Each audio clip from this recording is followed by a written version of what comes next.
வணக்கம். மீண்டும் மணிப்பேச்சில் உங்களெல்லாம் சந்திப்பதில் எனக்கு மிக்க மகிழ்ச்சி. என்எஸ்சி ஒன்று ட்ரை பண்ணாங்க. அது நேற்று பூமராங் ஆயிடுச்சு. இன்னைக்கு என்ன ஆகுதுன்னு பார்க்கலாம்.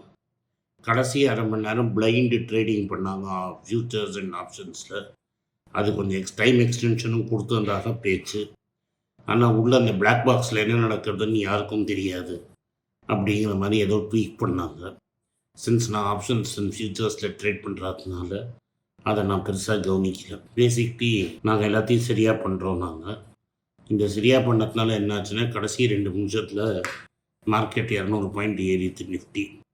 அதே சமயத்தில் சென்செக்ஸ் அந்த 200 பாயிண்ட் ஏறலை. ஸோ சென்செக்ஸ் வேறு டைரெக்ஷனில் போச்சு, நிஃப்டி வேறு டைரெக்ஷனில் போச்சு. இது ரேர் அப்படின்னு எல்லாரும் சொல்கிறாங்க. இது ரேர் இல்லை. நிஃப்டி அவங்க ட்ரேடிங் ப்ராசஸில் கை வச்சாங்க. அந்த கை வச்சதோட இம்பேக்ட் இது. அதனால் இன்றைக்கி காலத்தால் என்ன ஆச்சு, திறந்தோன்னே சென்செக்ஸுக்கும் நிஃப்டிக்கும் பெரிய ஆர்பிட்ராஜ் கேப் இருந்தது. அந்த ஆர்பிட்ராஜ் கேப்பை க்ளோஸ் பண்ணுறதுக்கு டபால் இன்றைக்கி காலத்தால் 200 பாயிண்ட்டு நிஃப்டி விழுந்தது, சென்செக்ஸ் ஃப்ளாட்டாக இருந்தது.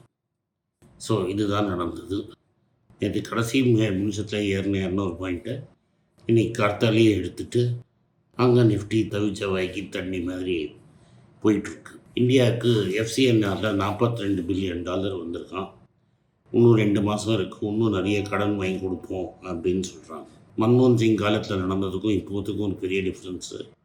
அப்போ அமெரிக்காவோட இன்ட்ரெஸ்ட் ரேட் 0ல் இருந்தது, ரொம்ப நாளைக்கு 0ல் இருந்தது. டேப்பர் டேண்ட்ரம்ஸ்னால இது ஆச்சு.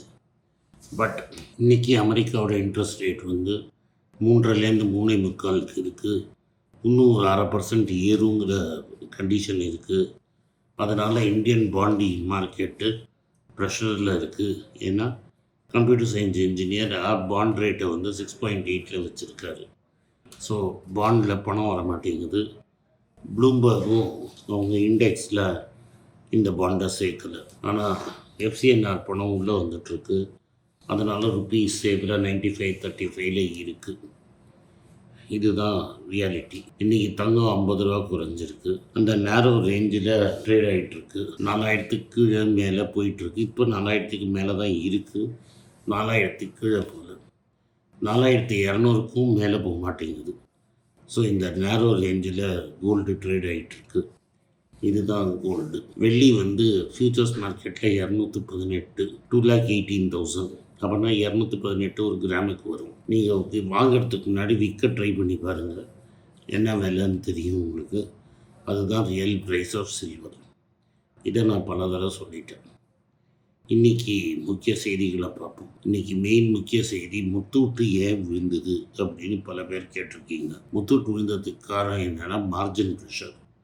மார்ஜின் ப்ரெஷர்னால் என்னென்னா net interest margin. Net interest margin 3% குறைஞ்சி 10% வந்தது. 13% இருந்த மார்ஜின் 10% வந்ததுனால மார்க்கெட்டு அதை பனிஷ் பண்ணிடுச்சு. அதனால் நேற்று மார்க்கெட்டு விழுந்தது. இன்னொரு விஷயம், கோல்டு ரேட் 6 மாதத்துக்கு ஏறாது அப்படிங்கிறது நிச்சயமாக மார்க்கெட்டுக்கும் தெரியும். 6 மாதத்துக்கு அப்புறம் என்ன ஆகுங்கிறதுல அன்சர்டினிட்டி இருக்கிறதுனால கோல்டு ரேட் ஏறலைன்னா ஏஇஎம் ரொம்ப பெருசாக ஏறாதுன்னு மார்க்கெட் கேல்குலேட் பண்ணி தான் இந்த ஸ்டாக்கை அடிச்சிருக்காங்க. என்னோடய பொசிஷன் என்னென்னா, எஸ், அடுத்த 6 மாதத்துக்கு 1 இயருக்கு கோல்டு ஒரு பிரேக் அவுட் கொடுக்கறது கஷ்டம். பட் அதுக்கப்புறம் பிரேக் அவுட் டெஃபினட்டாக வரும். அந்த பிரேக் அவுட் வர வரைக்கும் முத்தூட்டு ப்ரெஷரில் இருக்கும். மணப்புரம் இப்போ தான் 85% கோல்டு இருக்குது. 85%. அவங்க 95% கோல்டு வந்தாங்கன்னா முத்தூட்டுக்கு என்ன வேல்யூவேஷனோ அதே வேல்யூவேஷன் மணப்புரமுக்கும் வரும். அதனால் முத்தூட்டு விழுந்ததுக்கு இந்த மார்ஜின் ப்ரெஷர் தான் ரீசன். துருப்சி டெக்கு எடுத்து போட்டாங்கன்னா கன்சிடர் பண்ணுறது நம்ம பொறுப்பு. கீழே இறங்க இதை 1, 2, 1, 2ன்னு கன்சிடர் பண்ணுறது உச்சிதம் அப்படின்னு நான் நினைக்கிறேன். ஓவராலாக பார்த்தீங்கன்னா இன்றைக்கி தங்கமயில் திரும்பி விழுந்திருக்கு, டைட்டன் விழுந்திருக்கு. அதே சமயத்தில் இன்றைக்கி சாயங்காலம் கல்யாண் ஜுவல்லர்ஸ் ரிசல்ட் வருது. இன்றைக்கி டாக்டர் ரெட்டியும் விழுந்திருக்கு. இது தவிர பெருசாக ஒன்றும் பெரிய மூவ்மெண்ட் இல்லை. பட் என்னை பொறுத்த வரைக்கும் இன்றைக்கி என்னெல்லாம் செய்தின்னு பார்ப்போம். ஐடிசி பற்றி ஒரு செய்தி வந்திருக்கு. ஐடிசியில் என்ன செய்தின்னா, ஆதித்ய பிர்லாவோட செஞ்சுரி பேப்பர் பல்ப் பிளான்ட்டு 3000 கோடியோ 3500 கோடிக்கோ வாங்குறேன்னு இவங்க ஒத்துன்றதை ஃபுல் பணத்தை கொடுத்தாச்சு. இப்போ அது ஐடிசி கைக்கு வந்துருச்சு. இந்த குவார்ட்டர்லேருந்து அந்த ஏர்னிங்ஸ் அவங்களுக்கு போகும். இந்தியாஸ் லார்ஜஸ்ட் பேப்பர் கம்பெனியாக ஐடிசி வந்துருச்சு. ஸோ ஐடிசி வந்து இந்தியாஸ் லார்ஜஸ்ட் பேப்பர் கம்பெனியாக மாறிடுச்சு. நான் சொல்கிற மாதிரி சிகரெட்லேருந்து படத்தை எடுத்து மொத்த எல்லா இடத்துலையும் ஒன் பை ஒன்னாக போட்டுட்டு வராங்க. இது வரத்துக்கு கொஞ்ச நாள் ஆகும். அது வரைக்கும் நம்ம பொறுமை காக்கணும். இது ஐடிசி பற்றி டெவலப்மெண்ட்டு. இந்த செல்லோ அப்படின்னு ஒரு பேனா, அது மாதிரி கன்சியூமர் குட்ஸு, இது மாதிரி பாட்டில், இது மாதிரிலாம் வீட்டுக்கு வேணுங்கிற பொருட்லாம் பண்ணுற செலோ வேர்ல்டு ராத்தோடுங்கிறவர் வந்து 1960s ஆரம்பித்தார். ராத்தோடோட பையன், அவங்க ஃபேமிலியை சேர்ந்த 2 பசங்களும் சேர்மன் அண்ட் 2 டைரக்டர்ஸாக இருக்காங்க. அவங்க வந்து கம்பெனியை பெயின் கேபிட்டல்கிட்ட விற்கிறதா பேச்சுவார்த்தை அடிபடுது. கோத்தக் மஹிந்திரா தான் ப்ரமோட்டர்ஸுக்கு அட்வைஸ் பண்ணுறாங்க அப்படின்னு சொல்கிறாங்க. இது ஒரு 75% ஷேர்ஸ் வந்து ப்ரமோட்டர்கிட்ட இருக்குது. அதை வந்து 3000 கோடிக்கு இவங்க பேசிகிட்டு இருக்கிறதா பேசுகிறாங்க. இன்றைக்கி ஷேர் ப்ரைஸ் வந்து 344 ரூபாயில் இருக்குது. இந்த வருஷம் 36% விழுந்திருக்கு. Sello world on and half நிறைய பேர்கிட்ட பேசியிருக்காங்க இந்த மேட்டருக்கு. அதே மாதிரி டாக்டர் ரெட்டிக்கு ஐயில் ஆரம்பிக்கிற ஒரு மருந்து வாயில் நுழையில அவங்க ரேர் கேன்சர் ட்ரீட்மெண்ட் பண்ணுறது. இது ஆஃப்ரிக்காவில் நிறைய இருக்குமா. இம்யூனோதெரப்பி ட்ரக்கு, இந்த ரேர் ட்ரக்கு சவுத் ஆஃப்ரிக்காவில் டாக்டர் ரெட்டிக்கு அப்ரூவல் கிடச்சிருச்சு. இது 2வது ரொம்ப இம்பார்ட்டண்ட்டான செய்தி. ஸோ செலோ வேர்ல்டு சொல்லிட்டேன், உங்களுக்கு ஐடிசி சொல்லிட்டேன், இந்த விஷயம் சொல்லிட்டேன். 4வது ஸ்பேஸ் எக்ஸ் விழுந்துக்கிட்டே இருக்குது. ஸ்பேஸ் எக்ஸ் விழுந்ததுக்கு மெயின் காரணம் வந்து அவரோட கேபிட்டல் எக்ஸ்பென்சஸ். இத்தனை நாள் வரைக்கும் ப்ரைவேட் கம்பெனியாக இருந்தபோது கேபிட்டல் எக்ஸ்பென்சஸை யாரும் கண்டுக்கல. இப்போ இது இன்வெஸ்டரு S&P 500 வந்திருக்கிற இன்வெஸ்டரு, அதனால் மேக்னிஃபையிங் கிளாஸை வச்சு அந்த S&P 500 இதை பார்க்குறாங்க. நேற்று எல்லா டெக் ஸ்டாக்ஸும் எகிரி மேலே ஏறி இருந்தது. எதனால் அப்படின்னு நீங்கள் பார்த்தீங்கன்னா, இத்தனை நாள் அடி வாங்கினது இப்போ வார் பாஸ் ஆகிடுச்சு, எல்லாம் சரியாக போயிடும். ஹிந்தியில் சொல்லுவாங்க சப் சங்கா சீனு. அது மாதிரி சந்தோஷமாக குதூகலமாக ஆகிடுச்சு. அதனால் சூப்பர் அப்படின்னு இதை ஏற்றினாங்க. இங்கே இன்றைக்கி முக்கிய டிசிஷன்னு ஏத்தருங்கிற கம்பெனி இன்றைக்கி 18% ஏறி இருக்குது. சில புரோக்கர்ஸ் வந்து 35% வரைக்கும் இந்த ஸ்டாக் வேல்யூ ஏறுங்கிறாங்க. நம்ம ஹீரோ மோட்டார் கார்ப் வழியாக இதுக்கு இன்வெஸ்ட் பண்ணிட்டு வெயிட் பண்ணிகிட்ருக்கோம். இந்த கம்பெனி இப்போ எபிட்டா பிரேக் ஈவன் பண்ணிடுச்சு. ஆக்சுவலாக கொஞ்சம் தான் லாஸுங்கிறாங்க. என்னை பொறுத்த வரைக்கும் நம்ம சார்லி முங்கர் ஸ்கூலு எபிட்டாக்கெலாம் நம்ம மரியாதை கொடுக்கறதில்ல. இன்னும் ப்ராஃபிட்டபிள் ஆள கூடிய சீக்கிரம் ப்ராஃபிட் ஆகிடுவோம்னு நம்புவோம். இல்லாட்டா இருக்கவே இருக்குது. ஹீரோ மோட்டார் கார்ப் முழுங்கிறதுக்கு ரெடியாக இருக்கும். ஹீரோ மோட்டார் கார்ப் என்ன சொல்கிறாங்க, இத்தனை நாள் நாங்கள் வந்து இந்த CD100 125 இது மாதிரி வண்டி தான் பண்ணிகிட்ருந்தோம். ஆனால் கம்மிங் ஃபார்வர்டு ப்ரீமியமைசேஷனுக்கு போய் ப்ரீமியம் மொபிலிட்டி சொல்யூஷன்ஸ் கொடுக்க போகிறோம். ப்ரீமியம் மோட்டர் சைக்கிள்ஸ் அண்ட் ஸ்கூட்டர்ஸில் கான்சன்ட்ரேட் பண்ண போகிறோம்னு அவங்க சொல்லியிருக்கிறாங்க. அவங்களுக்கு மார்க்கெட்டில் அது மாதிரி இமேஜ் இருக்கான்னு எனக்கு தெரியல. அடுத்தது கென் நியூஸ் பேப்பரில் இன்னொரு பெரிய ஆர்டிக்கிள் வந்துருக்குது.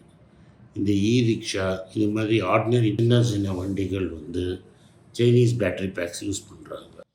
எம்ஜியும் சைனீஸ் பேட்ரி பேக் யூஸ் பண்ணுறாங்க.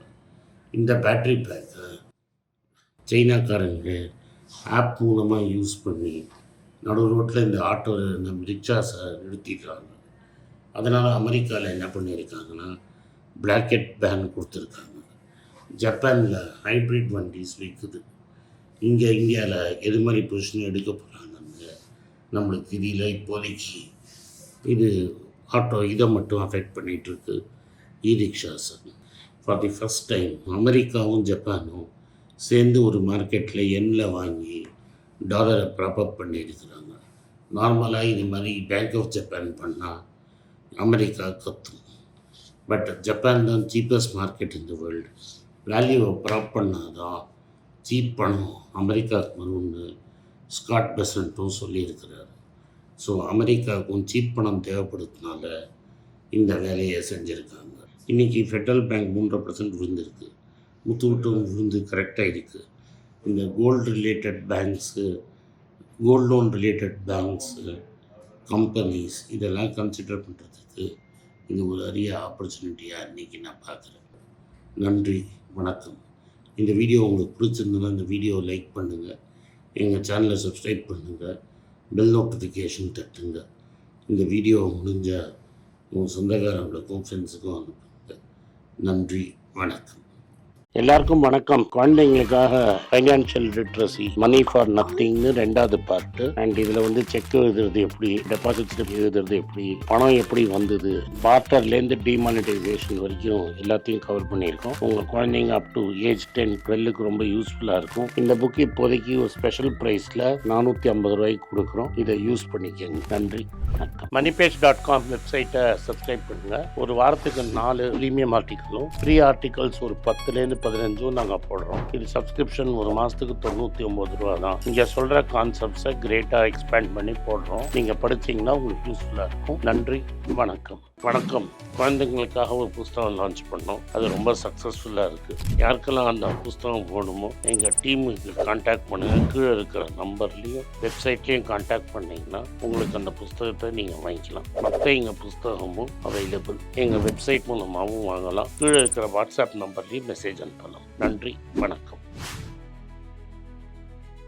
எல்லாருக்கும் வணக்கம். எல்லாருக்கும் ஒரு இம்பார்ட்டன்ட் அறிவிப்பு. நான் யார்ட்டையுமே பணம் வாங்குறது கிடையாது. நான் யாரையும் டைரெக்டாக கன்சல்ட் பண்ணுறது கிடையாது. என் பேரை சொல்லி நிறைய ஸ்கேம் நடக்குது. டெலிகிராம் குரூப், வாட்ஸ்அப் குரூப்னு. எனக்கு இருக்கிற வாட்ஸ்அப் குரூப்லாம் சும்மா இன்ஃபர்மேஷனுக்கு மட்டும்தான். நான் செபி ரிஜிஸ்டர்ட் அட்வைசர் கிடையாது. நான் சேனல் நடத்துறது எஜுகேஷன் பர்பஸ். அதில் ப்ரைஸே பேச மாட்டேன். இதை வாங்கு அதை வித்துருன்னு சொல்லவும் மாட்டேன். என் பேரை சொல்லி பண்ணுறாங்கன்னா ஏமாந்துடாதீங்க.